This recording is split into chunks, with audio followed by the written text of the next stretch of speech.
What's up guys, Houndish here, and today we are jumping into Destiny 2 with some news updates, roundups, and a few other things to talk about. And so firstly, a pretty important one at the moment, Bungie leaders do talk about how the studio are doing working from home, some of the technology they're using, and assurances about the future of content in this pretty uncertain time. So we'll touch on that, and how Bungie plan on keeping things rolling this year, despite what's taking place globally. Obviously a lot of important stuff going on with that in general, but for Destiny stuff, we also have new details about upcoming quests, a possible return to Vostok, and some backstory about upcoming content beats this season. We'll touch on a potential upcoming version of the Seraph Towers, some April update roundups, as well as very silly fake leaks for Destiny 3, and more in the video. So guys, as always, if you do enjoy this one, a rating below really helps me out. But otherwise, let's get into it. The very first thing to touch on today is that unfortunately, Trials of Osiris loot appears to still be broken for some players. So on Tuesday's hotfix, Bungie attempted to fix the issue where the milestones weren't resetting for Trials. However, some players still haven't seen them reset after the update this week, and so Bungie help said characters who do not have the Trials of Osiris weekly challenge will be unable to earn powerful rewards from their 3rd, 5th, and 7th Trials wins this week. This issue is expected to be resolved next Friday, April 10th at 10 AM PDT. And so they're saying that for the moment, any players affected by that won't be able to get those rewards until when Trials rolls around next week, when it should automatically fix itself. Obviously, pretty frustrating stuff. Let us know if you've been affected by that down in the comment section. But another brief thing to mention right here would be a reply from Cosmo about potential future DLC. So somebody said, if Bungie announced that on September 27th, 2020, they're going back to the original DLC structure, I'd be down. And Cosmo replied, right now, we plan to continue to improve the seasonal model, rather than trying to pivot back to a couple of releases a few times a year with long content droughts in between. There's nothing wrong with preferring the OG model, and we appreciate the feedback on it. I know there is a lot of constructive critics of the current season, and we are taking that feedback on to look at how we can use it to further improve future seasons. But I thought it was a comment worth highlighting there, that currently Bungie's plan absolutely is to continue with seasons, and considering we're getting close to year 4, it looks like that's going to be the plan then as well, but hopefully, at the very least, that will be kicked off by a much bigger drop, at least something akin to Shadowkeep in the fall of this year, but definitely a very interesting ongoing conversation, and we'll touch on more feedback about it in the video, but otherwise give me your thoughts below. Next up though, we are going to speak briefly about a new interview with Bungie on how they're coping working from home. And obviously there is a lot of crazy stuff going on in the world right now. And rightfully we should be thanking all of the folks who are kind of working on the front lines, looking after people. There is a lot of very important healthcare and social care stuff that's going on generally in the world. But obviously it's a time that we do have to stay safe and also think about other people as well. It's one of those, isn't it? We spend a lot of time talking about Destiny, but while this has the potential to affect Destiny, obviously, in terms of the real world impact of COVID-19, it's pretty serious at the moment. So definitely, I hope you guys are staying safe, man. But in an interview with IGN, Bungie's operations officer did say that ultimately, the goal for Bungie is for players to not notice everything that's going on their end, but also, Bungie do want to help other studios to establish their own contingencies for tackling this crisis. Pretty importantly, they do say Bungie's goal absolutely is to deliver on the 2020 product goals. And all the things that they've been working on the operations side is to set up for the team to be able to do that, making sure that we get what we need from our community, but to put us in position to support other studios as well. He does go on to say that there are uncertain things in game development, so for example, if they stay locked down for months and months, there are particular things that you can't do very easily, things like motion capture, and he says that they can't have people come in and do motion capture in the studio, so there are limitations on what Bungie can do, but also, he says that they have agility, and their focus is on making sure they can keep delivering. And so that in itself is pretty important. At the minute, as things continue to develop, Bungie are still fairly confident about their position making content and supporting Destiny 2. But on the technical side, he does go on to say, as they get into the more intensive workloads that are involved in making games, the workloads and the tools that are needed by artists, animators, engineers, obviously ramps up. So he says they've set up a bunch of beefy laptops, and they call them developer grade laptops, for people who work from home. And they've been working really hard to get those set up that they can basically have full-on workstation capability at home for different developers. He says literally they've had to set up a couple hundred of these machines for people to take home. But also, the Google Stadia is going to play a pretty important part in developing while Bungie are working from home. So O'Kelly from Bungie said that Stadia is going to be the test solution by the looks of things. And getting playtests at scale is a hard thing to do.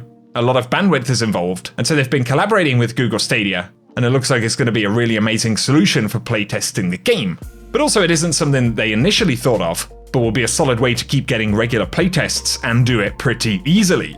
And so the technical side is very interesting as well. It also speaks about how Bungie were looking at what was going on globally many weeks ago, and how that kind of informed their ability to get set up in this way. So that's definitely interesting, and who knew that Google Stadia would be a massive part of actually being able to playtest some of Destiny 2's upcoming content. But also it tells us that in the short term, things don't look like they're going to be too disrupted. Some folks have even vaguely mentioned whether there is a possibility that the April update could be delayed or pushed back or something. And I would say that currently, based on what Bungie have said, both in this interview but also in the recent This Week at Bungie where they spoke about the roadmap, at the moment it doesn't look like there is going to be a delay, at least with that April update. But beyond that, yeah, it definitely could be a little bit of a different situation, but hopefully, as Bungie say, they're going to be set up for that. So I thought that was worth talking about, and I will link that interview down below. Once again though, as all of this stuff goes on across the world, wherever you guys are at, definitely be sure to stay safe and stay respectful of others. It definitely is a time to be cautious, guys. But now though, let's get on to some more Destiny content. And over the past couple of weeks, we have heard about some very spoilery content that we're going to be getting down the road. And so obviously this does come once again with a spoiler alert. And we know that we are going to be getting the Felwinter's Lie shotgun returning from Destiny 1. So it looks like we'll be embarking on some kind of quest mission to unlock the reward. And all of this content is stuff that's been shared by Jinsa, primarily on Twitter. But we do have some new and interesting details to look through. So if we look back to the text string that Jinsa shared about how we'll actually acquire the weapon, looking a little bit deeper into what all of this means, PvE Observatory is pretty likely to refer to Vostok, the PvP map that takes place on the abandoned research site next to the Iron Temple.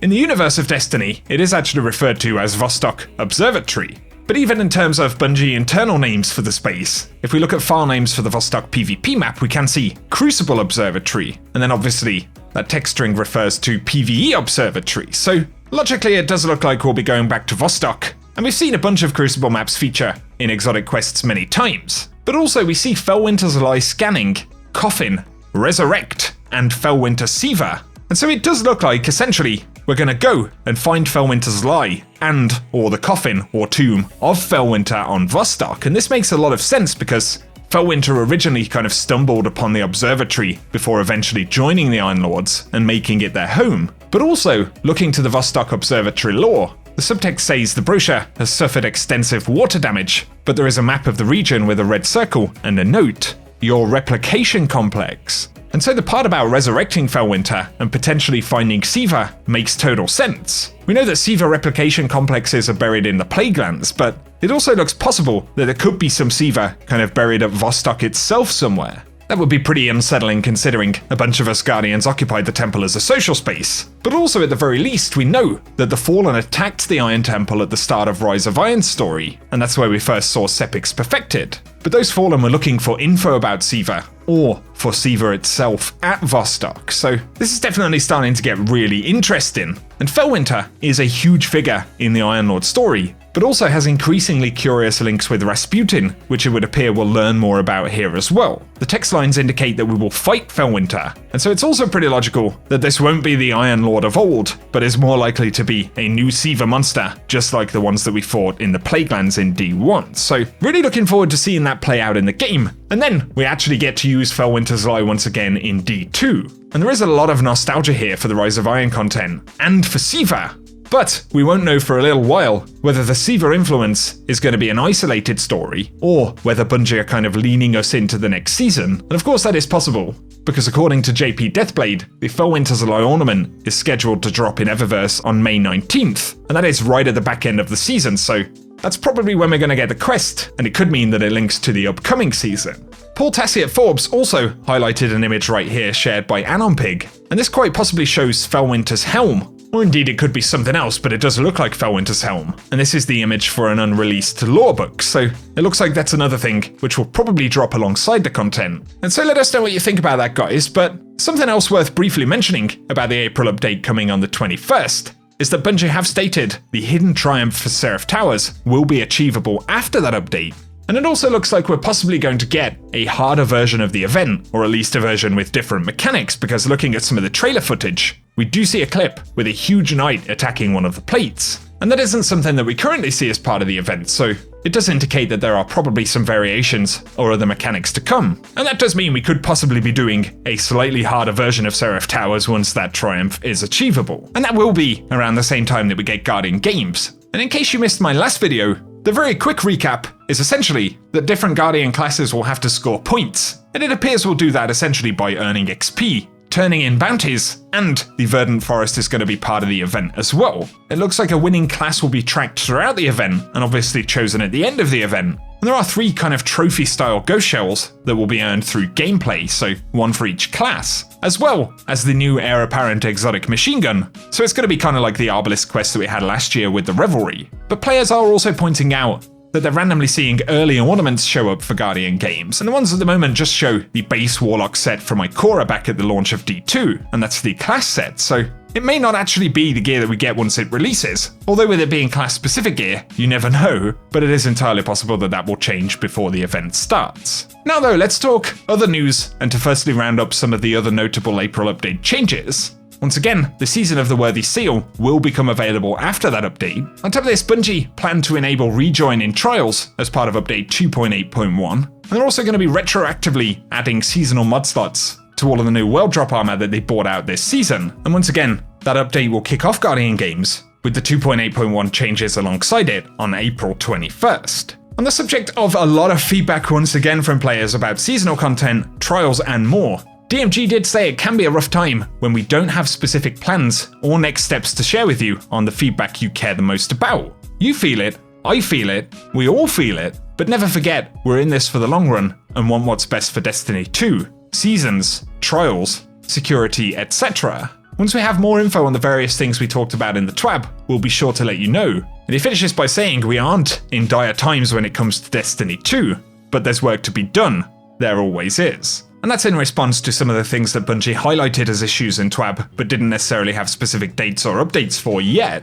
But there was feedback about something DMG said in respect of anti-cheat in Destiny 2. And it did say that Destiny 2 has an anti-cheat. Thousands of accounts are banned often, which have been detected running cheats. And our security team is constantly working to improve said anti-cheat, but the narrative that there isn't one at all is false. And in contrast to this, a lot of players have been highlighting a supposed aimbot download with more than 300k downloads for D2 on PC right now. And that is pretty alarming. The amount of funky stuff, cheating or otherwise, especially on PC at the moment, is causing friction for players. Astacross even said the other day, maybe it makes the most sense to paywall trials just to reduce the amount of cheating that takes place. And it would certainly be a shame if Bungie couldn't significantly reduce cheating in some other way, but I would anticipate for veteran players, especially where cheating is the primary concern, there probably wouldn't be much argument about that if it actually reduced the problem significantly. But yeah, as we go into this 4th weekend of Trials here, probably with slightly fewer players heading into Trials, it's definitely going to be interesting to see how PC goes over the next few days. But a very funny random fake leak right here. CriticalHit.net pointed out that the latest leak for Destiny 3 is just someone fooling around with Photoshop and the Terminator. And somebody on Reddit had claimed that a friend of theirs works for an editing studio currently working on a trailer for Destiny 3. But it just turns out it's an image from Terminator in the background, with some minor modifications and UI over the top, so be on the lookout, man. I really don't think we can expect to see any Destiny 3 leaks. Not in the immediate future, but who knows, I suppose crazier things have happened. But for today, guys, that's everything we have to talk about, so let us know any of your thoughts in the comment section. But I appreciate you tuning in here as always, and if you have enjoyed the video, a rating is really appreciated. But also, be sure to get subscribed and turn on those notifications so I can keep you up to date with the game. And feel free as well to check out my partner at Now Drinks, who makes some super tasty drinks for gamers that help to improve focus and memory while gaming, but instead of being packed with sugar and caffeine, are made with natural ingredients. And if you use code Houndish at checkout, you can get a free shaker with any order. So if you want to check that out, the link will also be in the description box down below. But otherwise, guys, take care of yourselves, and whatever you get up to, I hope you have an awesome day.